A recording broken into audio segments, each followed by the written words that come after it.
University మంచి భవిష్యత్తు కోసం తెలుగు విద్యార్థులు ఇష్టపడే యూనివర్సిటీ. కాల్ 9059052378 9059052379.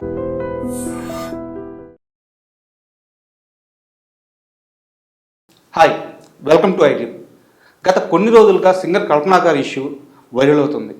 ఆమె ఆత్మహత్య చేసుకోవడానికి ప్రయత్నించారని కొందరు, డాక్టర్ ఇచ్చిన మెడిసిన్ ఓవర్డోస్ అయ్యి ఇలా అయిందని కొందరు వాళ్ళ అభిప్రాయాలు చెప్తున్నారు. అయితే ఇక్కడ మంచి విషయం ఏంటంటే దేవుడి దయ వల్ల ఆమె ఇప్పుడు ఆరోగ్యంగా ఉన్నారు. ఆమె ఆరోగ్యం నుంచి కోలుకొని ఏం జరిగిందో ఆమె నోటితో చెప్తే కానీ అసలు నిజాలు తెలియవు. అయితే ఈ లోపల మనకు వినిపిస్తున్న సమాచారం రకరకాలుగా ఉంది. ఇప్పుడు వాటి మీద కొంత క్లారిటీ ఇవ్వడానికి శేఖర్ భాష మనతో ఉన్నారు. ఆయన్ని అడిగి కొన్ని విషయాలు తెలుసుకుందాం. శేఖర్ భాష గారు నమస్తే అండి. నమస్తే అండి. ఎలా ఉన్నారు? మన ఇండస్ట్రీలో గత కొన్ని రోజుల నుంచి చూసుకుంటే కల్పనా గారి ఇష్యూ రకరకాల కామెంట్స్ వినిపిస్తున్నాయి. జరిగింది అయితే ఒక బ్యాడ్ జరిగింది. సరే, దేవుడి దయ వల్ల ఆమె ఆరోగ్యంగా బయట ఉన్నారు, అంతవరకు హ్యాపీ. కాకపోతే ఈ లోపల కొంతమంది ఆమె సూసైడ్ చేసుకోవడానికి ప్రయత్నించారని, కొంతమంది కాదని, ఇలా రకరకాలుగా చెప్తున్నారు. మీ దగ్గర ఉన్న ఇన్ఫర్మేషన్ ఏంటి? ఇన్ఫర్మేషన్ అందరికి దగ్గర ఉన్నదే బేసికలీ. అంటే నిద్ర మాత్రం వేసుకున్న మాట నిజం. ఆ వేసుకునేటప్పుడు ఆవిడ ఇంటెన్షన్ ఏంటి అనేది ఆవిడే కదా చెప్పాలి. సో ఆవిడ ఏదైనా రాసి పెట్టుంటే దాన్ని బట్టి మనం చెప్పగలం. ఆవిడ ఎక్కువ మాత్రలు వేసుకుంది. సో ఎక్కువ మాత్రలు వేసుకోవడానికి కారణం ఒకటి, ఆవిడ సూసైడ్ చేసుకోవాలనుకున్నారా, లేదు ఎక్కువసేపు నిద్రపోదాం అనుకున్నారా. అంటే అందరికీ ఉంటాయి ప్రాబ్లమ్స్ ఇవాళ రేపట్లో. సో ప్రాబ్లమ్స్ ఉన్నప్పుడు దానికి ఒంటరితనం కూడా యాడ్ అయింది అనుకోండి, అది డబల్ త్రిబుల్ లాగా అనిపిస్తుంది మనకి. సో అందరి లైఫ్లో యూత్లో ఉన్నప్పుడు మంచి కెరీర్ ఉంటుంది. తర్వాత రిటైర్ అయిపోయే స్టేజ్కి వచ్చిన తర్వాత ఫ్యామిలీ, పిల్లలు, మనవాళ్ళు, మనవరాళ్ళు, ఇదే కదా లైఫ్. ఈ మధ్యకాలంలో ఈ జాయింట్ ఫ్యామిలీస్ అవన్నీ మిస్ అయిపోయి మైక్రో ఫ్యామిలీస్ అయిపోయి, సరే ఇద్దరు మొగుడు పెళ్ళం, ఓ పిల్లలు లేకపోతే ఒకళ్ళు అనుకున్నారనుకోండి, అది కూడా ఒక స్టేజ్కి వచ్చిన తర్వాత 18 ఏళ్ళు 20 ఏళ్ళు వచ్చిన తర్వాత పిల్లలకి రెక్కలు వచ్చేస్తాయి, వాళ్ళు కూడా వెళ్ళిపోతారు. సో అప్పుడు పండు డాకులమి ఎండితిమి అన్నట్టుగా మొగుడు పెళ్ళమే కలిసి ఉండాలి. ఇక్కడ చూస్తే మనం ఆయనేమో తమిళనాడులో, కేరళలో, బిడ్డ ఏమో ఆయన చెన్నైలో, బిడ్డ పాప వచ్చేసి కేరళలో, ఈమె హైదరాబాద్. సో ఏమవుతుందంటే ఒక మనిషికి ఇలా కంప్లీట్ ఐసోలేషన్ అయిపోయి, ఒకవేళ అలా ఉన్నప్పుడు కాస్త బిజీ లైఫ్ అయినా ఉండాలి మనిషికి, ఏదో ఒక యావ. ఆవిడ కెరీర్లో పాటలు పాడుతూ అలా ముందుకెళ్తున్న టైంలో కూడా బాగానే ఉంటుంది. సరే ఎక్కడున్నారా, హాయ్ హలో బాగున్నారా. ఎప్పుడైతే కెరీర్లో కూడా కొంత స్లో పేస్ అయిపోతుందో అప్పుడు ఏంటి, నన్ను ఇండస్ట్రీ పట్టించుకోవట్లేదు, ఫ్యామిలీ కూడా దూరం అయిపోయారు అనే ఆ ఒంటరితనం మనం చూసాం. ఒక రంగనాథ్ గారు, ఒక ఉదయ్ కిరణ్, ఇలా చాలామంది ఆ ఒంటరితనం తట్టుకోలేక వెళ్ళిపోవాలనుకునే వాళ్ళు ఉంటారు. బాధ ఆవిడదే. దానికి కారణం అంటే బిజీ లైఫ్, ఎవరు బిజీ వాళ్ళది, ఎవరి లైఫ్ వాళ్ళది, దాన్ని కూడా తప్పు పట్టను. కానీ అంటే సారీ టు ఇంటరప్ట్ యూ, ఇప్పుడు ఇక్కడ నా క్వశ్చన్ కూడా అదే. సరే, కల్పనా గారి జీవితంలో సమస్యలు ఉన్నాయి, అది ఆమె వ్యక్తిగత జీవితం, మనం దాని మీద పెద్ద డిస్కషన్ కూడా చేయకూడదు, చేయాల్సిన అవసరం కూడా లేదు. కాబట్టి ఇక్కడ నా క్వశ్చన్ ఏంటంటే, ఆమె మామూలు సింగర్ కాదు, 3000కు పైగా పాటలు పాడారు, 3000 పైగా పాటలు పాడున్నారు. ఎస్పి బాలసుబ్రహ్మణ్యం లాంటి వారు, అమ్మో నువ్వు రాక్షసివి, అసలు నేను తట్టుకోవడం చాలా కష్టమని అలాంటి ఓ కామెంట్స్ చేస్తున్నారు. అలాంటి ఓ సింగరు ఒకవేళ అవకాశాలు రాకపోతే ఇండస్ట్రీ ఇలా వదిలేసుద్దారు. అంటే ఆమెతో ఈ మధ్యకాలంలో ట్రావెల్ అయిన ఇండస్ట్రీ ప్రముఖులు ఎవరు లేరు. ఓ ఫంక్షన్ కానీ లేకుంటే ఓ ఈవెంట్ కానీ ఆమె కనిపించింది చాలా తక్కువైపోయింది. సో అది అర్థమవుతుందా మీకు? కరెక్ట్. అంటే మనం ఎంచుకునే దారి కూడా కొంచెం ముందు చూపుతోటి ఎంచుకోవడం అనేది ఇంపార్టెంట్. సింగర్స్కి లైక్ ఎస్పి బాలు గారు లాంటి వాళ్ళు చాలా రోజులే వేయలేరు, దాదాపు ఒక 3 దశాబ్దాలు వేయలేరు. బట్ అందరికీ అది సాధ్యం కాదు. చాలామంది సింగర్లు వస్తుంటారు, మహా అయితే ఒక 5 ఏళ్ళు 10 ఏళ్ళు, ఎంత మ్యాక్స్ 15 ఏళ్ళు, ఇంకా అంతకుమించి ఉండదు లైఫ్. అది ముందుగానే అందరూ తెలుసుకోవాలి. అందరూ ఒక ఘంటసాల అంటే ఎస్పి బాలు కాలేరు. బట్ ఏంటి తర్వాత, రిటైర్ అయిన తర్వాత ఏంటి, మనం ఇంకేం చేయాలి అనేది కూడా ఒక ప్లాన్ చేసుకోవాలి. మేబీ స్టూడెంట్స్ని పెట్టుకోవడం, వాళ్ళకి సంగీతం నేర్పించడం, వాళ్ళని తయారు చేయడం, అదే కదా. సో ఇప్పుడు మీరు చెప్పినట్టు ఆ 3000 పాటలు ఆవిడ పాడిన మంగళగౌరికి ఆ పాట ఫస్ట్ ఎన్నిసార్లు విన్నాను నాకు. కనీసం అది వచ్చిన టైంలో పిల్లలం, బట్ ఎంత వాయిస్లో ఆ బ్యూటీ కానీ అద్భుతం అనమాట. ఆవిడ అంటే అప్పుడు నాకు ఎవరు పాడారో ఏంటో కూడా తెలియదు చిన్నప్పుడు. కానీ ఒక మలయాళీ సింగరు తెలుగుని అంత అద్భుతంగా ఓన్ చేసుకొని పాడడం చాలా చాలా. దాంట్లో లిరిక్లో మనం గమనించాల్సిన లైన్స్ కూడా, మంగళ గౌరికి మనసున్న శివుడికి సిరసే వంచదులే, మల్లెలు విసిరే మొగుడైనా మగసిరి హక్కులు చెల్లవులే, ఏదైనా మేము తల వంచం, ఎంత ఇది ఉన్నా కూడా మగాడికి మేము తల వంచం అన్నట్టుగానే ఉంటుంది.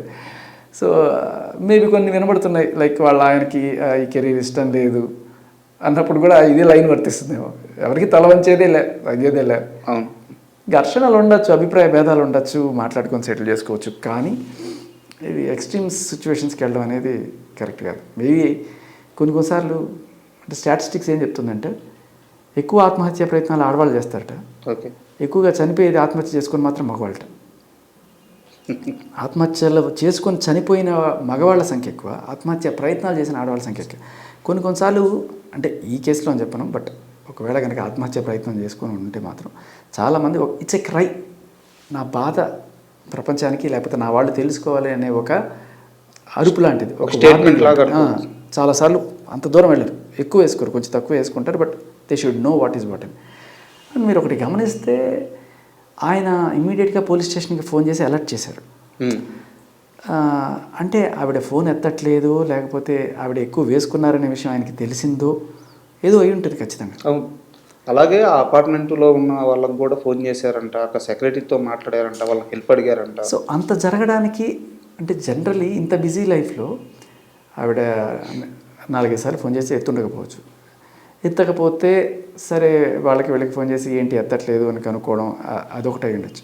బట్ ఒక డిస్కషన్ ఏదన్నా జరిగి లైక్ మాట అనుకొని అది పెద్దదై సరే ఇంకా నేను ఉన్నాను వెళ్ళిపోతాను ఇలాంటి మాటలు ఏదైనా మాట్లాడితే అప్పుడు కూడా ఇంతకన్నా ఎక్కువ రియాక్షన్ ఉంటుంది. తర్వాత ఫోన్లు ఎత్తట్లేదు అని చెప్పేశారంటే ఇమీడియట్గా ఫోన్ చేస్తారు. సో రెండిట్లో ఏదర్ కేసు అవ్వచ్చు. కానీ మన దురదృష్టం ఏంటంటే ఇదే రివర్స్లో జరిగింది అనుకోండి. ఒక భర్త భార్య బాధ తట్టుకోలేక లేకపోతే ఏదయ్యి ఆయన ఆత్మహత్య ప్రయత్నం చేశాడు అనుకుందాం.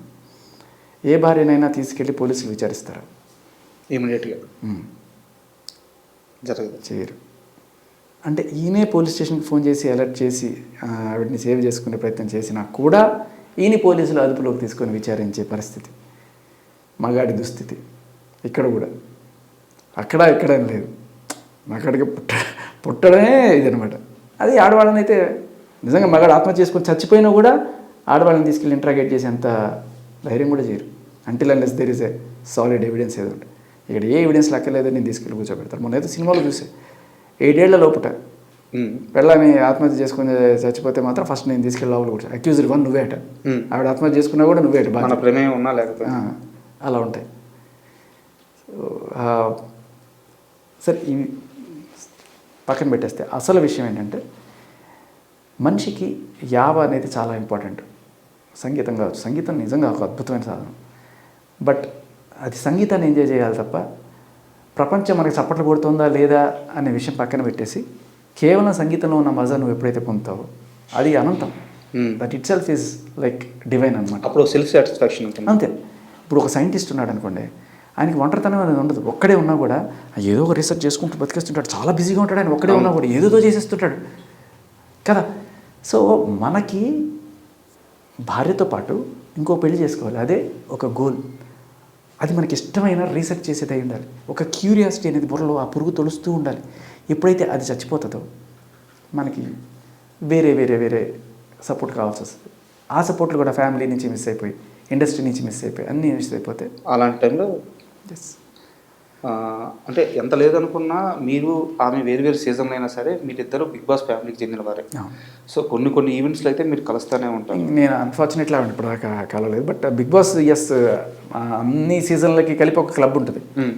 ఏ బిగ్ బాస్ సీజన్ 7 వాళ్ళైనా 6 వాళ్ళైనా మమ్మల్ని పిలుస్తుంటారు, మేము వాళ్ళని పిలుస్తుంటాం, అందరం కలిసి like we're group of family. But unfortunately event అయితే దగ్గర నుంచి అయితే చూస్తుంటారు కదా? లేదు, చూడలేదు, అన్ఫార్చునేట్లీ చూడలేదు. బట్ అంటే ఈ క్వశ్చన్ ఎందుకు అడిగానంటే ఆమె కల్పన గారు అందరితో కలవడానికి చాలా ప్రయత్నం చేస్తారు. అంటే తన ఒంటరితనం బయటపడకుండా, తన లోపల ఉన్న ఆ భయము అవన్నీ బయటపడకుండా ఒక గంభీరంగా కనిపించడానికి, నేను ధైర్యంగానే ఉన్నాను అని చూపించడానికి అందరితో ఈజీగా కలిసిపోతారు, అందరితో బాగా మాట్లాడతారు. బట్ అది కూడా వర్కౌట్ అవ్వలేదని ఒక టాక్ అయితే అవ్వచ్చు, అయి ఉండొచ్చు. కాకపోతే ఏంటంటే నలుగురిలో కలిసినప్పుడు అందరితో మాట్లాడతాం, కలుపుకోలుగా మాట్లాడతాం, వాళ్ళు కూడా మాట్లాడతారు, అంతా పై మాటలు ఉంటాయి. At the end of the day వెళ్ళిపోయిన తర్వాత ఎవరు కూడా మనకి మనసుకు నచ్చిన ఫ్రెండ్ అనేవాళ్ళు ఉండరు.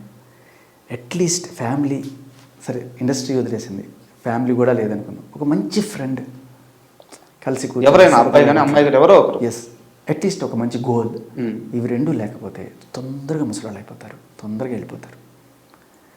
కొంతమంది ఉంటారు, మీరు గమనించండి, వాళ్ళు ఎన్నాళ్ళైనా సరే వాళ్ళలో ఆ యూత్ఫుల్నెస్ అలాగే ఉంటుంది. ఎందుకంటే they are always into something, they'll keep doing something. Uday Kiran చూడండి, రంగనాథ్ గారు చూడండి, ఉదయ్ కిరణ్ లైక్ ఆయన చదువులో పెద్ద రాణించలే, ఇండస్ట్రీకి వచ్చాడు, టక్ మనకి ఆయనకు ఒక ఫేమ్ వచ్చింది, టప్ టప్ టప్ అని వరుస పెట్టి సూపర్ మెట్రికులస్ రైజ్ అది. సో ఆయన ఏంటి, యాక్టింగ్ చేయడం మాత్రమే. తర్వాత ఒకవేళ ఫ్యూచర్లో రిటైర్ అయిపోతే ఏంటి, ఎన్నాళ్ళు ఉంటావు హీరోగా, 10 ఏళ్ళు 20 ఏళ్ళు, సరే తర్వాత ఏంటి, అందరూ బాలయ్య బాబు లాగా చిరంజీవి లాగా ఉండలేదు కదా. తర్వాత కూడా 60 years దాటినా కూడా వాళ్ళు లైక్ 20 ఏళ్ళ హీరో ఇంత డ్యాన్స్ చేయగలరు వాళ్ళు, అందరికీ అలా ఉండదు. బట్ రియాలిటీలో కొంత మనం ఆలోచించాలి. ఆ బ్యాకప్ ప్లాన్ అనేది కూడా ఇప్పుడైతే ఉదయ్ కిరణ్కి అయితే చాలా ఎర్లీగానే జరిగిపోయింది పాపం తన లైఫ్లో. పాయింట్ ఏంటంటే కెరీర్ బాగున్నప్పుడు అందరూ నీ చుట్టూ ఉంటారు, ఉదయ్ కిరణ్ ఉదయ్ కిరణ్ ఉదయ్ కిరణ్. బట్ ఒక్కసారి కెరీర్లో నువ్వు దెబ్బలు తిని నువ్వు ఫ్లాపుల్లో ఉన్నప్పుడు పెళ్ళం కూడా పట్టించుకోకపోతే. ఉదయ్ కిరణ్ ప్రస్తావన తెచ్చారు కాబట్టి అడుగుతున్నాను, అంటే ఉదయ్ కిరణ్ చనిపోయినప్పుడు ఆ రోజు ఏం జరిగిందో మీకు కంప్లీట్గా తెలుసు, మీరు అక్కడే ఉన్నారు. అయితే ఆ రోజు కానీ ఉదయ్ కిరణ్ పక్కన ఎవరైనా ఒక్కరుండుంటే, ఖచ్చితంగా ఆ క్షణం తప్పించుంటే. ఉదయ్ కిరణ్ రేడియోకి చాలాసార్లు వచ్చాడు. ఎస్పెషల్లీ నేను నాన్ స్టాప్ 100 గంటల మ్యారథాన్ చేశాను రేడియోలో, ఆపకుండా 4 రోజులు ఆహారాలు నేను నిద్ర లేకుండా కంప్లీట్గా చేశాను. ఆ టైంలో ఫైనల్ లాస్ట్ 1 అవర్లో తన గెస్ట్గా వచ్చాడు. చాలా it's like a good friend. ఇప్పుడు రాజ్ తరుణ్ ఎలా నాకు ఫ్రెండ్, ఉదయ్ కిరణ్ అప్పట్లో చాలా మంచి స్నేహితుడు. కానీ అంత అడపదడప మాట్లాడుకునే ఇది ఉండదు. నాకేంటంటే ఈ పబ్బులు ఈ గంటలకు దూరంగా ఉంటారు, మందులో ఫ్రెండ్స్ ఉండరు నాకు. బట్ ఆయనతో అప్పుడప్పుడు ఉండేది. ఏంటి పరిస్థితి అప్డేట్లు, తర్వాత జెమినీ మ్యూజిక్లో కూడా విజయం చేసేప్పుడు చాలాసార్లు ఇంటర్వ్యూలు మీరు చేసినట్టు నేను అలా సేమ్ ఇదే ప్లేస్లో ఉదయ్ కిరణ్ కూర్చోబెట్టి శ్రీరామ్, తర్వాత 2-3 సినిమాలు కూడా చేశాను. తర్వాత తమిళ్లోకి వెళ్ళాడు ఆయన, అదృష్టం ప్రేక్షకులు కూడా. బట్ ఏం చేసినా కూడా దానికి ఒక బ్యాడ్ టైం అనేది ఉంటుంది. బ్యాడ్ టైం దాటి గుడ్ టైం వస్తుంది. ఆ టైంలో ఒక మంచి స్నేహితుడు ఖచ్చితంగా ఉండుంటే మీరు చెప్పినట్టు ఆయన బతికేసి ఉండేవాడు. ఒక్కరోజు ఆ రాత్రి ఆ 1 గంట ఆ చెడు నిర్ణయం తీసుకునేటప్పటికి. అండ్ చెడు సావాసాలు, చెడు సావాసం అంటే ఫ్రెండ్స్ అని కాదు, మందు, సిగరెట్లు, ఇంకా మాదక ద్రవ్యాలు, ఆయనని కాదు మామూలుగా జనరల్గా ఎప్పుడైతే ఇవి తీసుకుంటాం ఒకసారి ఆ హై లోపల నుంచి వెళ్ళిపోయినప్పుడు సడన్గా డిప్రెషన్ వచ్చేస్తుంది. ఏంటి జీవితం ఎందుకని చెప్పి. సో అది కూడా చాలా డేంజరస్. అది ఆయన మందుకి దూరంగా ఉండడం వల్ల కూడా కాస్త బెటర్ అయ్యేదేమో, కానీ అలా ఈ చేత్తో మోసే ఆయన. అదే ఆ రోజు కనీసం భార్య కూడా చూడడానికి రాలేదంటే చాలా బాధ. కాస్త చెప్తారు. అనాథ శవంలాగా అక్కడ నిమ్స్ హాస్పిటల్లో పంచగుట్టలో అలా ఉంటే టీవీల్లో న్యూస్ చూసి ఎక్కడెక్కడో వాళ్ళు, అంటే నాకు తెలిసి నేను అప్పుడే ఫస్ట్ వెళ్ళిపోయాను. అప్పుడే కొంతమంది మన ఇండస్ట్రీకి సంబంధించి ఈయనతో పాటు యాక్ట్ చేసిన కొంతమంది స్టంట్ మెన్, ఫైటర్స్, వాళ్ళందరూ వచ్చి అక్కడ నిలబడ్డారు. ఏం జరుగుతుంది, ఇంకా బాడీ లోపల ఉంది, వాళ్ళు ఎవరన్నా వస్తే కానీ చేయలేరు, వాళ్ళు ఎవరు లేరు, వాళ్ళ అక్క యెమెన్లోనూ సౌదీలోనూ ఎక్కడో ఉన్నారు. కట్టుకున్న భార్య అయితే కనీసం కూసలేదు. ఇంకా తర్వాత టీవీలో ఎక్కడ పట్టినా ఆయన న్యూస్ వేయడం, నీ స్నేహం ఇక రాదు అని. కానీ అది కూడా హాస్పిటల్ సీన్ వేస్తే ఇంకా నిజంగానే జనాల్లో కట్టలు తెంచుకుంది. పరిగెత్తుకొని వచ్చారు, 100 మంది వచ్చారు. నిమ్స్ హాస్పిటల్ మొత్తం నిండిపోయింది. అక్కడ తర్వాత సరే అక్కడ ఉన్న ఆడవాళ్ళు వచ్చారు, 50 ఏళ్ళు 60 ఏళ్ళ వాళ్ళు వచ్చారు. తుమ్మెత్తి పోసారు. ఏం పెళ్ళాం, కనీసం మొగుడు చచ్చిపోతే ఆఖరి చూపు కూడా రాని పెళ్ళాం. అది ఇదని తీసుకున్నాను. తర్వాత హెచ్ఓడి మా ఫ్రెండ్ వాళ్ళ ఫాదర్. సో ఇంక తర్వాత హాస్పిటల్ నేను మాట్లాడి నేనే సంతకం పెట్టి తీసుకుని అవునా? ఆ తర్వాత ఎప్పుడో వచ్చారు వాళ్ళు. అప్పటికి ఇంకా ఎస్ఆర్ నగర్ దాటిన తర్వాత ఒక శ్మశానం అవును, పంజాబ్ గుట్ట అక్కడికి తీసుకెళ్ళారు. అక్కడికి తీసుకెళ్ళి చేశాను. ఇంకా నా వల్ల కాల అక్కడికి దింపేసి అంత అంటే అంటే అప్పుడు కూడా ఫ్రెండ్కి ఒక కడసారి వీడుకోలు అని చెప్పుకొని అలా చేసాం. కానీ మా వల్ల కాల అక్కడ దూరంగానే ఉండిపోయా. ఇంకా ఇండస్ట్రీ పెద్దలు వచ్చారు అప్పటికి, మన మూవీ ఆర్టిస్ట్ అసోసియేషన్ వాళ్ళు వీళ్ళు వచ్చారు, తీసుకున్నారు, చేస్తున్నారు. అది తెలిసి మొత్తం ఒక శ్మశానం స్టేడియం అయిపోయింది ఆ రోజు మొత్తం. కనీసం ఒక 500 మంది దాకా శ్మశానాలు అలా చుట్టూ అలా ఉన్నారు. జరిగింది దహనం. ఆ కొరివి పెట్టే ఆ సెకండ్న ఒక్కడెవడో అరిచాడబ్బా. ఒక పెద్ద ఆయన్ని డౌన్ డౌన్ డౌన్ డౌన్ అని అరిచాడు. 100 మంది ఒక్కసారి ఇంకా అందరూ కూడా ఆ star down down down down down down అనేసి. ఆయన తప్పు ఉండకపోవచ్చు, కానీ అప్పుడు జనాలకు ఏమనిపిస్తుంది అంటే హీట్ అది ఆయన సినిమాలు రాకపోవడానికి ఈయన ఒకటి సక్సెస్కైనా ఒకటి ఫెయిల్యూర్కైనా నువ్వే కారణం. కానీ ఫెయిల్యూర్లో ఉన్నప్పుడు అడ్డు పెట్టుకొని ఉండాలి, భార్య అయినా లేకపోతే ఫ్రెండ్స్ అయినా. బట్ అది అట్లా జరిగింది. బట్ నాకేమనిపించిందంటే తర్వాత అటువంటి సిచ్యువేషన్ ఎవరికి రాకూడదు. ఇప్పుడు రాస్తానికి ఇటువంటి అంటే లైఫ్లో ఇటువంటి దెబ్బ పడి రేపు ఫ్యూచర్లో ఏదన్నా అయితే మళ్ళీ మనం క్షమించుకోలేము. అంటే తర్వాత ఉండుంటే బాగుండేది అనుకోవడం కంటే అది ఇప్పుడు ఉండడం బెటర్ అంట. నేను అనేది అది. ఎవరన్నా మీ ఫ్రెండ్స్ ఎలా లోన్లీగా ఉన్నప్పుడు వాళ్ళని పలకరించండి, ఫోన్ చేయండి, ఎలా ఉన్నావు, జస్ట్ ఒక నోటి మాట. వాళ్ళకి ఏం అవసరం లేదు, నువ్వు డబ్బులు ఇవ్వక్కర్లేదు, ఏంటి కాసేపు వెళ్ళి కూర్చోండి, వాడికి ఇష్టమైతే ప్యాక్ ఆడండి, లేకపోతే చెస్ ఆడండి, కాసేపు కూర్చోండి. ఐ డోంట్ ఎంకరేజ్, బట్ కొంతమందికి మందుల స్నేహాలు ఉంటే ఏదో ఒకటి కాలక్షేపమైన చేయండి. ఆ టైంకి అతన్ని ఎస్ అది దాటించడానికి అంతే. మంచి ఇన్స్పిరేషన్ ఇవ్వండి. అరే 50లో 60లో హీరోలు అద్భుతంగా అవుతున్నారు. టైం వస్తుంది. భగవద్గీతలో ఒకటి ఉంటుంది, ఒక సంతోషంగా ఉన్నవాడు బాధపడేవాడు సంతోషంగా ఉన్న విషయం ఒకటి చెప్పయ్యా అంటాడు. అంటే ఈ క్షణం శాశ్వతం కాదు అంటాడు ఆయన. ఒకడు బాధలో ఉన్నా ఇది శాశ్వతం కాదు, ఎందుకంటే రేపు ఆనందం వస్తుంది. ఆనందంలో ఉన్నా శాశ్వతం కాదు, రేపు బాధ వస్తుంది. So just wait for your time అంతే. అది ఈవిడ చేసింది కూడా కరెక్ట్ కాదు. ఇవాళ ఆవిడకి ఏదో కెరీర్లో కొంచెం డౌన్ ఫేజ్ ఏదో వచ్చింది అన్నంత మాత్రాన ఎప్పటికీ అలా ఉంటుందనేం కాదు కదా. ఇప్పుడు కీరవాణి గారు ఆయన ఆ ఏజ్లో బాహుబలి అందించారు మనకి, ఆస్కార్ తర్వాత. సో అద్భుతాలు చేస్తున్నారు. వయసుకి సంబంధం లేదు. మనం ఎలా ఉండాలంటే మద్యపానం తీసుకోకూడదు, కానీ జ్యూస్లా కాకుండా వైన్లా ఉండాలి. ఎందుకంటే వైన్ ఎంత ఓల్డ్ అయితే అంత వాల్యూ దానికి, అంత టేస్ట్ దానికి. బట్ జ్యూస్ 2 రోజులు కూలిపోతుంది. సో మనం ఎంచుకునే కెరీర్ కూడా అలా ఉండాలి.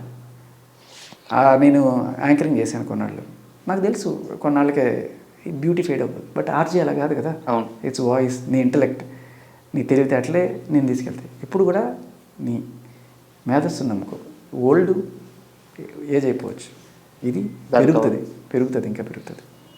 అండ్ అంటే మళ్ళీ కల్పన గారి విషయానికి వస్తే దీని మీద ఇంత చర్చ ఉండకూడదు, బయట నడుస్తుంది కాబట్టి అడుగుతున్నాను. ఒక క్వశ్చన్ మాత్రమే. ఇక్కడ పూర్తిగా 2 విరుద్ధమైన స్టేట్మెంట్లు వచ్చున్నాయి. వాళ్ళ కూతురు దగ్గర నుంచి ఒక స్టేట్మెంటు, డాక్టర్ల దగ్గర నుంచి ఒక స్టేట్మెంటు. కూతురు వచ్చేసి ఇది సూసైడ్ కాదు, జస్ట్ మెడిసిన్ ఓవర్ డోస్ అని చెప్పి అమ్మాయి ఒక స్టేట్మెంట్ ఇచ్చింది. డాక్టర్లు వచ్చేసి చూస్తుంటే సూసైడ్ లాగే ఉంది, మేము ఇప్పుడు ఏం చెప్పలేము, ఆమె కోలుకున్నాక ఆమె చెప్పద్ది, బట్ నిద్ర మాత్రలు అయితే మింగారు, ఎక్కువగానే మింగారు అని చెప్పేసి 2 వేరు స్టేట్మెంట్లు వచ్చున్నాయన్నమాట. దీని మీదే ఇప్పుడు చర్చ నడుస్తుంది. ఇక్కడ చాలా చాలా ఇంపార్టెంట్. మొత్తం మనం మాట్లాడుకుని ఇవాళ డిస్కషన్ అన్నింటిలోకి ఇది చాలా హైలైట్ చేయాల్సిన పాయింట్. బ్రదర్, మీరు ఇది గట్టిగా వేయండి. ఎవడిస్తున్నాడు ఈ నిద్ర మాత్రం? ఏ మందులు సపోర్ట్ ఇస్తున్నాడు? ఆడిని పట్టుకోండి ఫస్ట్. ఎలా ఇస్తావు నువ్వు? దానికి ఒక లిమిట్ ఉంటుంది. డాక్టర్ ప్రిస్క్రిప్షన్ ఉన్నా కూడా ఇంత దాటి ఇవ్వకూడదు ఉంటుంది. కొంతమంది డబ్బుల కోసం కక్కుర్తిపడు, దేనికోసం కక్కుర్తిపడు ఇట్లా మాటలు ఇస్తున్నారు. ఇది చాలా పెద్ద నేరం. ఆ మెడికల్ షాప్ వాడు ఎవ్వడు కనుక్కొని ఫస్ట్ వాడు తాట తీయాలి. అలా ఎలా ఇస్తారు మెడిసిన్స్? చాలా డేంజరస్. Point number. ఇప్పుడు మీరు అడిగిన క్వశ్చన్కి వద్దాం. ఆవిడ నిద్ర మాత్రలు వేసుకున్నా సరే, ఓవర్ డోస్ అయింది. బట్ కూతురు ఇచ్చిన స్టేట్మెంట్లో ఫ్యామిలీని రక్షించుకోవాలి అనే ఒక తపన. అంటే సూసైడ్ చేసుకుంది అంటే ఎందుకు చేసుకుంది? వాళ్ళ నాన్న వల్ల, లేకపోతే ఇంకోటో, ఏదైనా సరే పెంచి తండ్రి అయినా కానీ అది ఉండవద్దు. ఫ్యామిలీగా ఉండాలి, పరువుగా ఉండాలి. అది ఏం సూసైడ్ కాదని చెప్పుకోవడంలో ఆవిడ ఫ్యామిలీ పట్ల ఆవిడ విధేయత కనబడుతుంది, ఇది కనబడుతుంది. అట్ ద సేమ్ టైం ఆవిడకి ఒక క్షణికావేశంలో ఏదైనా చేసి ఉండొచ్చు, అది కూడా ఆవిడ రియలైజ్ అయ్యి ఉండొచ్చు. అది లేదు ఎన్నిసార్లు అంటే ఇది ఎట్లా ఉంటాయంటే, ఫస్ట్లో ఒక నిద్ర మాత్రం వేసుకుంటే నిద్ర పట్టేస్తుంది. రెండో రోజు మూడో రోజు అలవాటు అయిపోయిన తర్వాత సరిపోదు. ఈ వీళ్ళు ఉంటారు కదా, ఫస్ట్ ముందు తాగుతాడు, 1 పెగ్గు 2 పెగ్గులు 3 పెగ్గులు ఎందుకు తాగినా సరిపోదు. తర్వాత వాడు ఆఖరికి 4 మీద పాము కట్టేసుకుని స్టేజ్కి వచ్చేస్తాడు. అది చేస్తే కానీ వాడికి కిక్ ఉండదు అనమాట. అలా పోలీస్ దెబ్బలు ఫస్ట్ 4-5 సార్లు కుట్టారనుకో అలవాటు అయిపోతుంది వాడికి, ఇంకా గిట్టికి కొడితేనే వాడికి కలుస్తుంది. ఇది కూడా అంతే, నిద్ర మాత్రలకి అలవాటు పడితే ఆ డోస్ సరిపోదు, ఇంకా ఎక్కువ వేసుకుంటేనే నిద్ర పడుతుంది అనే కాన్షియస్లో కూడా వెళ్ళిపోతారు. ఈ సరిపోట్ల రాట్లా. ఇంకోటి ఏంటంటే ఆలోచనలు ఎక్కువైపోతే ఎన్ని నిద్ర మాత్రం వేసుకుని కూడా పట్టదు. ఆ స్టేజ్లో ఉన్నా కూడా ఇంకా తీదిన మన నిద్ర పట్టట్లేదు, ఇంకా అనే స్టేజ్లో కూడా ఉంటారు. సో దీని మీద అయితే దృష్టి పెట్టాలి. ఖచ్చితంగా నిద్ర మాత్రలు వాళ్ళకి నిద్ర రాకపోయినా పర్లేదు, అలా గొడ్ల గోపలా అట్లా ఉన్నా పర్లేదు, కానీ నిద్ర మాత్రలు మోతాదుకి మించి ఏ మెడికల్ షాప్ వాడు ఇవ్వకూడదు అనేది అసలు సిసరైన డిస్కషన్ పాయింట్. అది కల్పన గారి గురించి మాట్లాడిన ప్రతిసారి రావాలి, వీళ్ళని చెక్లో పెట్టాలి, మరోసారి ఇది రిపీట్ కాకుండా ఉండాలి. అంతే. అండ్ ఇంకోటి, ఇందాక మనం మాట్లాడుకున్నప్పుడైతే ఒక మనిషికి తను ఒంటరిగా ఉన్నప్పుడు ఒక తోడు కావాలని మనం మాట్లాడుకున్నాం. అదేవిధంగా ఒక మనిషి కష్టంలో ఉన్నప్పుడు కూడా ఒక తోడు కావాలి. కరెక్ట్. ఇందాక మీరు ప్రస్తావించినట్టు రాజ్ తరుణ్ గారి విషయం, ఆయన కెరీర్ పీక్స్లో ఉంది, వరుసగా సినిమాలు చేస్తూ ఉన్నారు. అలాంటి సమయంలో లావణ్య బయటకు వచ్చి కొన్ని స్టేట్మెంట్లు ఇవ్వడం, ఆయన బ్యాడ్ అవ్వడం, అది కంటిన్యూ జరిగిపోయింది. ఆ రోజు ఇండస్ట్రీలో రాజ్ తరుణ్ పక్కన నిలబడి తన వాయిస్ వినిపించడానికి ఎవరూ ముందుకు రాలేదు, మీరు మాత్రమే ముందుకు వచ్చారు. మీరు సీన్లోకి ఎంటర్ అయ్యేటప్పటికి రాజ్ తరుణ్ మానసిక స్థితి ఎలా ఉంది? బయటికి రాడు, బయటికి వచ్చి కెమెరాని ఫేస్ చేసి మాట్లాడాలి అంటే మన వాళ్ళు తమ్నైల్స్ మీకు తెలిసిందే కదా, మన యూట్యూబ్ వాళ్ళు ఎలా ఉంటారు, అశ్వత్థామాత కుజరహ అన్నట్టు. ఏం లేకపోయినా కూడా అక్కడ ఏదో సిల్వల్ పళ్ళు, అక్కడ యాంకర్ చెప్పేది ఒకటి వీళ్ళు వేసేది ఒకటి ఉంటుంది. దానికి తోడు ఇంకా ఈ ఫెమినిస్టులు లేకపోతే కార్యకర్తలు ఇంకా పెద్దవాళ్ళు వాళ్ళు వీళ్ళు వచ్చి వాడు ఒక దూడు, వాడు అది, వాడు కామందుడు, వాడు నీచుడు, వాళ్ళు వాడుకున్నాడు, వీళ్ళు వాడుకున్నాడు. ఏమీ లేకపోయినా మనిషిని అంత నిజానికి నేను లోపలికి వెళ్ళి తెలుసుకున్నాక such gem of a man. భరించాడు మనిషి ఎన్ని అసలు ఆ బూతులు, ఆ కొట్టడాలు, తలపగలు కొట్టడాలు, అవార్డులన్నీ పగిలిపోయినా రాజధానికి వచ్చినాయి. వేసి దంతాలనే పగల కొడితే అవి కూడా ఎలా భరించాడు మనిషి. ఒక మనిషి అంత భరిస్తాడని, ఇప్పుడు కేసులు అవుతాయనో ఆడాలని కొడితే ఇంకోటి అవుతుందనో భయంతో ఉండడం వేరు, బట్ అంత స్పర్ధం మనల్ని కొడితే మనం ఎట్లా ఊరుకుంటాం? అవును, అది కూడా చేయడు మనిషి, అలా ఉంటాడు. మీరు గమనిస్తే ఆ కెమెరా వచ్చి మాట్లాడినప్పుడు కూడా మనిషిలో ఒక వణుకు. అవును, అది దానికి అంటే కాన్ఫిడెన్స్గా ఉన్నప్పుడు వచ్చే మాట వేరు. మనల్ని అందరూ కూడా ఒక దొంగలాగా చూస్తున్నారు ప్రపంచం అనుకునేటప్పుడు వచ్చే ఇది వేరు. ఆ రోజు ప్రసాద్ ల్యాబ్లో ప్రెస్ మీట్కి వచ్చారు పంచగట్టుకొని. ఆ రోజు రాజ్ తరుణ్ని చాలా సంవత్సరాల నుంచి చూస్తున్నాం. ఆయన చేయి కానీ, ఆ నోరు వనకడం కానీ, గొంతు వనకడం కానీ ఎప్పుడు లేదు. అది కరెక్ట్, చాలా భయంకరంగా సఫర్ అవుతున్న సిచ్యువేషన్ అది. కరెక్ట్. సో ఆ రోజు మీరు అండగా నిలబడ్డారు. అదే రోజు ప్రసాద్ ల్యాబ్లో మీరు కింద ఉంటే ఆయనే స్వయంగా మిమ్మల్ని స్టేజ్ మీదకి పిలిచి నా బ్రదర్ అని చెప్పి అందరికీ అఫీషియల్గా పరిచయం చేశారు. ఇప్పుడు ఎలా ఉంది మీ రిలేషన్? అదే చెప్తున్నా కదా, అప్పుడప్పుడు ఫోన్ చేస్తాను, ఎలా ఉన్నాడు ఏంటి కనుక్కుంటుంటాను. సో లైక్ ఒక 2-3 సార్లు కలవడం కూడా జరిగింది రాజధాని. బట్ అలానే చనువు ఇచ్చారు కదా అని మనం వెళ్ళి ప్రతిరోజు అక్కడ కూర్చొని వేయదు. నా పోరాటం నాదే. బట్ నా పోరాటం ఏంటంటే మగవాళ్ళకి ఇటువంటి దుస్థితి. ఇప్పుడు అమ్మాయి వెళ్ళి కేసు పెట్టగలిగింది ఏ ఆధారాలు లేకుండా, ఏమీ లేకుండా, వీడు నా మొగుడు నన్ను మోసం చేశాడు అని చెప్పి. అదే ఒక మగాడికి ఈవిడ ఇంత చితక్కొట్టి తల మీద పగలగొట్టి ఇన్ని బూతులు తిరుగుతుంటే వెళ్ళి కేసు పెట్టగలవను? అంత దుస్థితిలో ఉన్నాం మనం. మనకంటూ చట్టాలు లేవా అని చెప్పి, అంటే పోలీస్ సిస్టమ్ కూడా మగాడిని ట్రీట్ చేసే విధానం మారాలి. అండ్ అలాగే కొన్ని చట్టాలు మార్చుకోవాలి. అనే పోరాటంలో పోతున్నప్పుడు రాజ్ తరుణ్ కావచ్చు, హర్షసాయి కావచ్చు, జానీ మాస్టర్ కావచ్చు, గరికపాటి గారు కావచ్చు, మిస్టర్ టీ కావచ్చు, ఇలా అందరూ ఒకళ్ళ తర్వాత ఒకళ్ళు వాళ్ళ గురించి మాట్లాడడం అనేది ఇది ఒక ఉద్యమంలో భాగంగా చేస్తున్నాను నేను. అంతేగాని రాజ్ తరుణ్ పిలిస్తేను, మస్తాన్ సాయి పిలిస్తేను, లేకపోతే నిన్న రోజుకు ఒక కథ చెప్తా ఉంటుంది ఇవిడ, మొన్నటి దాకా రాస్తారని పిలిస్తే వచ్చాడంట, ఇవాళ మస్తాన్ సాయి పిలిస్తే నా next question వచ్చాడంట, అదే. ఇప్పుడు చింటూ పిలిస్తే వచ్చాడంట. అంటే ఇక్కడ కాస్త డీటెయిల్గా రాస్తాను ఇదే క్వశ్చన్. ఫస్ట్ రాజు తరపున మీరు నిలబడ్డప్పుడు మిమ్మల్ని రాజు తరుణ్ పంపించారు అన్నారు. అంతే. తర్వాత లేదు రాజు తరుణ్ మంచోడు, ఆయనకి కాళ్ళ మీద పడి క్షమాపణ చెప్పాలి, కానీ శేఖర్ భాష మాత్రం చెడ్డోడే, ఆయన్ని మస్తాన్ సాయి పంపించారనేది. తాజాగా నిన్న లేదు చింటూ పంపించారు అంటున్నారు. ఇప్పుడు మస్తాన్ సాయి కూడా మంచిగా అయిపోతాడు 2 రోజుల్లో, అంతేనా? తర్వాత చింటూ చెడ్డవాడు ఉంటాడు. బట్ పాయింట్ ఏంటంటే కొంచెం మానసిక స్థితి బాగాలేదేమో ఎప్పుడు. అంటే ఇప్పుడు ఆవిడ అగెనిస్ట్గా ఎవరున్నారు? మస్తాన్ సాయి. వీళ్ళు ఏం చేస్తారు? ఏవో సాక్ష్యాలు ఏవో పంపిస్తారు, రాస్తారు. శ్రేయోభిలాషులైనా, ఈయన శ్రేయోభిలాషులైనా, లేకపోతే ఎవరైనా సరే మనకి పంపిస్తారు. పంపించినప్పుడు నేనేం చేయాలి? నాకెందుకు ఈ పెంట అని చెప్పి నేను కాముగా కూర్చోవాలా? లేదు నిజాలు ఏమన్నా ఉంటే బయట పెట్టాలా? సో ఇలా బయట పెడితే, నిజాలు బయట పెడితే ఏంటి? నన్ను వాడు పంపించినట్టు. వాడు ఖచ్చితంగా వాడు పంపించాడు, డౌటే లేదు. మస్తాన్ సాయి చాలా ఎవిడెన్స్లు పంపించాడు, అలాగే చింటూ కూడా కొన్ని ఎవిడెన్స్లు పంపించాడు. మీరు ఆ మంచం కోళ్ళు వినే ఉంటారు కదా. సో ఇలా వాళ్ళు పంపించినంత మాత్రాన వాళ్ళు ఏదో ఉసుగొలుపుతున్నట్టు కాదు కదా. ఎందుకంటే ఆవిడికి ఎగనెస్ట్గా మీరు మాట్లాడినా మిమ్మల్ని కూడా మస్తాన్ సాయో చింటూ పంపించాడంట. ఎవరు మాట్లాడితే వాళ్ళు ఎగరెస్ట్ పార్టీ వాళ్ళు పంపించారు. ఇది ఒక ఏమంటారంటే సైకలాజికల్ డిసార్డర్ తప్ప ఇంకేం ఉండదు. ఇప్పుడు ఆవిడ చెప్పేదే వినాలి. ఇప్పుడు ఆవిడ సాక్ష్యాలు ఏవో ఉంది, ఆవిడెవడో బయట పెట్టుకొని చూపిస్తుంది, అయ్యా నన్ను ఇట్లా చేశారు అవతల వాళ్ళు కూడా ఉంటాయి కదా, వాళ్ళు కూడా చెప్పుకునే అవకాశం ఉంటుంది కదా. సరే వాడు జైల్లో ఉన్నాడు, లేకపోతే రాజు తరుణ్కి భయం రాలేదు, వాడు పంపిస్తున్నారు. పంపించినప్పుడు నేనేం చేయాలి? నేను బయట పెడతాను కదా. నా దగ్గర ఉన్న ప్రూఫ్స్ ఇవి చూడండి. నీ ప్రూఫ్లు నీకు చూపించే రైట్ నీకు ఎలా ఉంటుందో, వాళ్ళ ప్రూఫ్లు వాళ్ళు చూపించుకునే రైట్ అలా ఉంటుంది. దానికి నేను చూపించానా, లేకపోతే రాజా చూపించాడా, లేకపోతే ఇంకొకరు చూపించారా? నాకు కాకపోతే ఇంకోటికి పంపిస్తాడు, అంతే కదా. ఏముంది దాంట్లో? నేను గట్టిగా పాయింట్ టు పాయింట్ తీసి ఫస్ట్ నుంచి ఫాలో అవుతున్నాను కాబట్టి నాకు మొత్తం డాట్స్ అన్ని కనెక్ట్ చేసి నాకు క్లియర్గా ఉంటుంది కాబట్టి నేను క్లియర్గా ఎక్స్ప్లెయిన్ చేయగలుగుతున్నాను, అంతే. దానికి వాళ్ళు ఇచ్చారు వీళ్ళు ఇచ్చారు అంటే ఏం లేదు, సింపుల్ బురద జల్లి కార్యక్రమం అంత మంచిగా. అంటే ఏదో రకంగా నోరు మూసేసి నా పబ్బం గడుపుకోవాలి. ఇది అవుట్ ఆఫ్ టాపిక్. అదే చెప్పబోతున్నాను. రీసెంట్గా జరిగింది కాబట్టి ప్రస్తావించాల్సి వచ్చింది.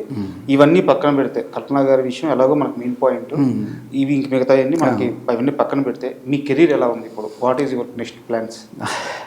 నా కెరీర్ పిల్లలు హ్యాపీగా ఉంది, ఫ్యామిలీతో బాగానే ఉన్నాం. And career of course big బాస్కి వెళ్ళిన తర్వాత సినిమా ఆఫర్లు కూడా వస్తున్నాయి. నేను ఆల్రెడీ రేడియో చేసుకునేది. అంటే ఈ క్వశ్చన్ అడగడానికి కారణం ఉంది.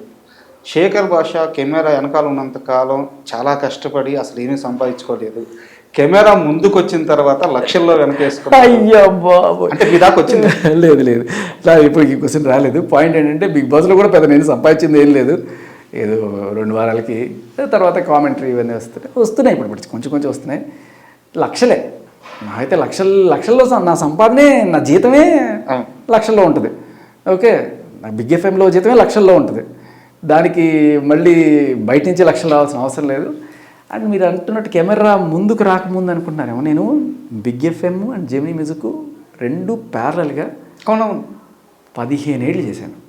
2007 నుంచి అంటే ఆర్జేయింగ్ అయితే కంటిన్యూ చేస్తున్నాను. జెమినీ మ్యూజిక్ కూడా అంతకన్నా ముందే, నేను ఆర్జే కాకముందే విజే. అప్పటి నుంచి 2 పడవల్లో పొద్దున్నది రాత్రిది చేసుకుంటూ వస్తూనే ఉన్నా. రీసెంట్గా ఒక 3 ఏళ్ల క్రితమే నేను టీవీకి బ్రేక్ ఇచ్చి ఇటు వచ్చాను. 3 ఏళ్ళు కాదండి, ఒక 5 ఏళ్ళు పైన అవుతుంది. 2019 ఆ టైంలో బ్రేక్. ఇంకా అదే హాయ్ హలో ఏం చేస్తున్నారో తిన్నారా అదే. సో తర్వాత బయటకు వచ్చేసాను. And I know at some point of the time anchoring అనేది మసకబారుతుంది, బట్ ఆర్జేయింగ్ అనేది పైకి ఎక్కుతుంది. ఇది వైన్, అది జ్యూస్, అంతే. బట్ కెరీర్లో ప్రాబ్లం ఏం లేదండి. So I'm happy. వస్తాయి. మనకేంటంటే ఒక ఉద్యమంలాగా చేస్తున్నప్పుడు ఇటువంటి ఏదైనా సరే ఇంటర్వ్యూస్ కానీ వీటికి నేను ఎప్పుడు డబ్బులు తీసుకోవడం కదండి. లేదు నేను ఎంటర్టైన్మెంట్గా నేను ఏదైనా ఈవెంట్స్ చేసినప్పుడు, లేకపోతే బిగ్ బాస్ సంబంధించిన అలాంటి ఈవెంట్స్, కామెంటరీయో ఇలాంటి వాటిలో సంపాదించుకుంటాను నేను. I only earn with entertainment. Okay, సరదాగా జోకులు వేసి వాటిల్లో లేదా స్టాండప్ కామెడీలో ఇలాంటివి చేసి దాంట్లో నేను సంపాదించుకుంటాను తప్ప దీంట్లో నాకు వద్దు. పెట్రోల్ ఖర్చు కూడా నాదే ఇంటర్వ్యూలకి, అంతే చెప్తున్నాను. అండ్ ఇప్పుడు మళ్ళీ కల్పన గారి విషయాన్ని లీడ్గా చూసుకున్నట్టయితే ఇండస్ట్రీలో ఇలా సఫర్ అవుతున్న వాళ్ళు చాలామంది ఉన్నారు, ఇప్పటికీ ఉన్నారు. అవకాశాలు తగ్గిపోయి ఒకప్పుడు ఉన్న ఫేమ్ ఇప్పుడు లేక చాలామంది సఫర్ అవుతున్నారు. వాళ్ళ థాట్స్ పంచుకోవడానికి కానీ వాళ్ళకి టైం కేటాయించడానికి కానీ ఇండస్ట్రీ తరపున ఒక ప్లాట్ఫామ్ ఏదైనా ఉంటే. అద్భుతమైన మాట చెప్పారు భయ్య, నిజంగా ఇది ఉండాలి ఖచ్చితంగా. మూవీ ఆర్టిస్ట్ అసోసియేషన్ వాళ్ళు కానీ ఏదైనా ఒక చొరవ తీసుకొని ఇటువంటి వాళ్ళని ఐడెంటిఫై చేసి ఏకాకిలు అయిపోతున్నారు వీళ్ళని మనం కాపాడుకోవాలి. వీళ్ళకి మన డబ్బులు ఏమి ఒక చిన్న ప్లాట్ఫామ్ వాళ్ళని కూర్చోబెట్టి పెద్దల్లాగా జడ్జీలు కాకపోయినా లేకపోతే వాటికి పిలిచి వాళ్ళందరినీ వాళ్ళు కల్పిస్తే that it self is a great thing. Just weekend meetings పెట్టినా చాలు. అయ్యా వాళ్ళే కదా, మీరు కూడా పెట్టండి ఇంటర్వ్యూలకి, పోయేదేమన్నా లేదు మన సైడ్ నుంచి. సో ఇది చెయ్యాలి, ఖచ్చితంగా చేయాలి. చాలామందిని మనం పోగొట్టుకున్నాం, బట్ ఇంక మీదట మీరు చెప్పిన అద్భుతమైన సజెషన్ ఖచ్చితంగా ఇది అందరూ దయచేసి షేర్ చేయండి. ఈ మంచి మాటనే అది ఇండస్ట్రీ పెద్దలకి రీచ్ అయ్యి దీనికోసం ఒక పెద్దవాళ్ళు ఉన్నారు, లైక్ తమ్మారెడ్డి భరద్వాజ్ గారు లాంటి వాళ్ళు పెద్ద వాళ్ళు ఉన్నారు. సో వాళ్ళకి తెలుసు అందరూ కూడా ఏజ్ పెరిగినా కూడా అంత సక్సెస్లో ఉంటారు. They know and they can setup something like this. మీరు చెప్పినట్టు అంటే కొంతమంది మాత్రమే ఆ ప్రెజర్ని ఆ పెయిన్ని హ్యాండిల్ చేయగలరు. అద్భుతమైన మాట, ఈ మాటకి మీకు షేక్ అండ్ తప్పకుండా నిజంగా సూపర్. థ్యాంక్ యూ శేఖర్ భాష గారు, మీ విలువైన సమయాన్ని మాకు వెచ్చించి ఓ మంచి విషయం మీద ఓ మంచి మాటలు చెప్పినందుకు. మరో మంచి ఇంటర్వ్యూలో కలుద్దాం. Thank you.